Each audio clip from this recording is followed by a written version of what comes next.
Chapter 9, Section 1, Depression and Recovery. Building background. Following World War I, the United States enjoyed prosperity and growth during the 1920s. The Roaring Twenties, however, ended in a dismal time when jobs were scarce and poverty was widespread. African Americans were especially hard hit. From prosperity to depression. The early 1920s witnessed a dramatic upsurge in the American economy. New industrial practices led to great wealth for some business owners and more options for consumers. Unfortunately, this time of prosperity would not last. Prosperity in the 1920s. The automobile industry offers a good example of the prosperity of the 1920s. Most early cars were too expensive for the average consumer. In 1908, Henry Ford changed that. He built a line of affordable cars called the Model T, using the mass production methods of modern factories. The Model T was made on an assembly line. In an assembly line, a product moves from worker to worker, each one performing one step.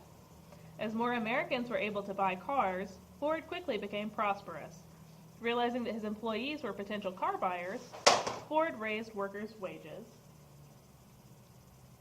Ford's employees were not the only ones to prosper from the new economy. Along with other American workers, some African Americans benefited from the boom times of the 1920s.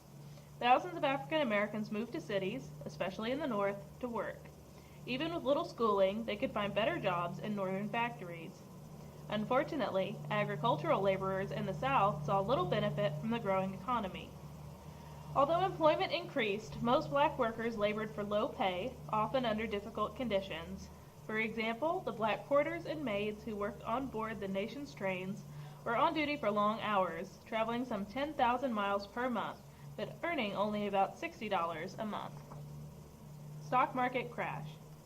The good feelings of the 1920s hit a growing economic problem, and despite the boom, only a small percentage of the population truly prospered. A number of ordinary Americans had begun to invest in the stock market. The stock market is a place where stocks are bought and sold. Stock, or ownership in a company, is sold in units called shares. Buying shares allows a person to own a piece of a corporation. If a corporation's value increases, the value of its stock rises and investors make money. If a corporation's value declines, stock owners can lose the money they have invested. Some American investors use credit to purchase stocks.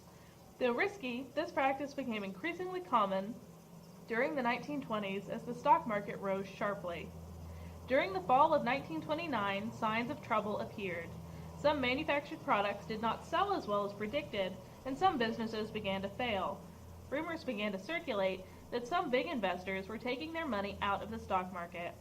On October 24th, nervous investors started selling their stock.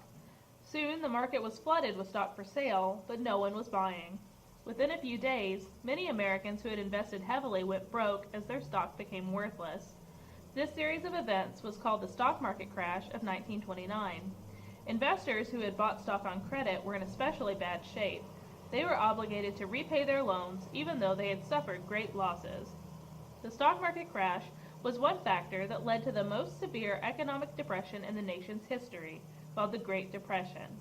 Many banks ran out of money, and countless people were out of work. The effects of the Depression. Although many bankers and business owners did suffer during the Great Depression, some were fortunate enough to have other resources to get them through the hard times. People on the fringes of American society, however, including most African Americans, faced disaster. Conditions around the country. In the North, where the economy was based mainly on manufacturing, many black workers lost their jobs. Sometimes factory owners who wanted to reduce their workforces kept white employees and let the black employees go. The practice was legal. Domestic workers such as maids and cooks, many of whom were black, also lost their jobs when their employers could no longer pay them. African American communities had some of the highest unemployment rates in the country during the Depression. In Harlem, a primarily black neighborhood in New York City, for example, the unemployment rate reached 50% in 1932. During the Depression, the Southern economy was primarily agricultural. Farmers, especially black farmers, were not protected from the Depression's ravages.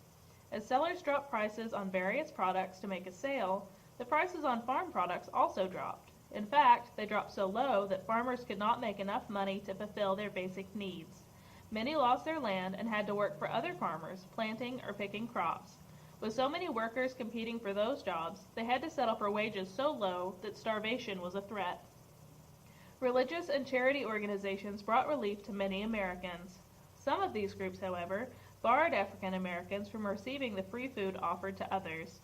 In some places where government jobs were available, often only white applicants were given consideration. When the government gave money to families in need, in some communities black families received much less than white families. The New Deal brings relief. Economic opportunities had brought large numbers of African Americans to the north, where they formed new communities like Harlem. With the onset of hard times and the search for ways to improve the lives of poor black Americans, these communities became centers of black political power. The citizens of these communities banded together and worked for change in the political system. In 1928, for example, black voters in Chicago were influential in electing Oscar DePriest, a black politician, to Congress, the first black representative elected since 1900. Political shifts. One significant change in politics at this time was a shift in party affiliations. Many African Americans were becoming frustrated with the Republican Party, which they thought was neglecting blacks to ally with white candidates and voters. This alignment with white voters gave the Republicans new popularity in the South. For example, Southern voters had helped Republican Herbert Hoover win the presidency in 1928. To carry the South, the Republicans had to limit the power of previously influential black party leaders. By 1932, many black voters had decided to vote for non-Republican candidates in response to the abandonment they felt from the party. However, few seemed willing to support the Democratic candidate for president, Franklin Delano Roosevelt. African Americans feared that a Democratic victory would lead to a resurgence of the discrimination they had suffered around the turn of the century. This fear was heightened when Roosevelt chose John Nance Garner of Texas, a Southerner, as his vice presidential running mate. As a result, Roosevelt never received the full support of the African American community some had predicted. Roosevelt and black Americans.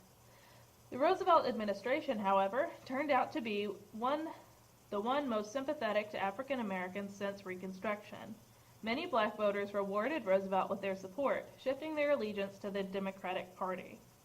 Among Roosevelt's chief supporters was a remarkable woman, Mary McLeod Bethune. When he began the unprecedented practice of meeting with black leaders to hear their views on civil rights, he included Bethune. In fact, Roosevelt named her as an official presidential advisor. From 1936 to 1944, Bethune's official title was Director of the Division of Negro Affairs of the National Youth Administration. Her fearless championing of the rights of black students, especially in the South, helped lead to such changes as recognition of Negro History Week. Roosevelt named more African Americans to federal positions than any president had before him. He appointed the first black federal judge in U.S. history, William Hastie. By 1939, some of Roosevelt's influential appointees were being called the Black Cabinet. The New Deal. Roosevelt's primary goal as president was to rescue the country from the ravages of the Great Depression. To do so, he created a far-reaching program of reforms that he called the New Deal. The New Deal had three goals: to provide relief for those suffering the effects of the Great Depression, to bring about the recovery of the depressed American economy, and to enact reforms in order to prevent another terrible depression from happening in the future. As part of the New Deal, the federal government took a much more active role in people's business and personal lives than it ever had before. For example, some New Deal programs forced businesses to work together to set fair prices. Other programs provided money for people in need. Still others created massive work programs designed to help people find employment and get back on their feet. While African Americans benefited from some New Deal programs, they still faced discrimination. Many never saw real benefits from any New Deal program. Claiming that all his efforts to do so had been blocked by Southern Democrats in Congress, Roosevelt did nothing for many years to end this discrimination. In 1941, however, the actions of A. Philip Randolph led to a new law banning discrimination in hiring practices. Randolph was a union organizer who had come to national prominence in 1925 for challenging the Pullman Company. As head of a union of railway porters and maids, Randolph secured pay raises and increased rights for those he represented. But even with the threat of another war looming, blacks were being turned away from military and defense organizations. In protest, Randolph organized a march in Washington, D.C. Randolph was adamant in his position. If American democracy will not give jobs to its toilers because of race or color, if American democracy will not ensure equality of opportunity, freedom, and justice to its citizens, black and white, it is a hollow mockery and belies the principles for which it is supposed to stand. A. Philip Randolph, The Black Worker, 1941. In response to Randolph's demand, Roosevelt issued Executive Order 8802, also known as the Fair Employment Act, just 1 week before the scheduled march. The order decreed, "There shall be no discrimination in the employment of workers in defense industries and in government because of race, creed, color, or national origin." The decree also set up the nation's first committee on fair employment practices. This group was charged with investigating violations of the executive order. Triumphantly, Randolph called off the march.